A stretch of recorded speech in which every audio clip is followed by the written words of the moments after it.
بسم اللہ الرحمن الرحیم۔ علم کو اللہ تبارک و تعالی کی رضا حاصل کرنے کے لیے حاصل کرنا چاہیے۔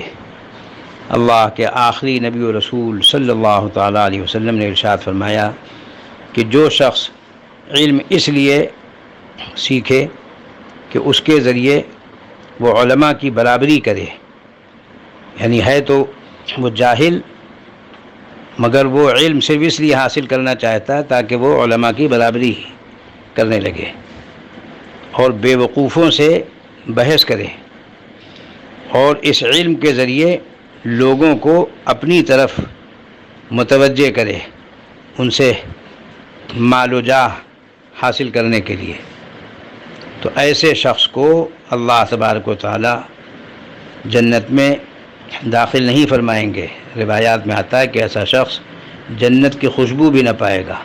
اعاذنا اللہ تعالی منہ۔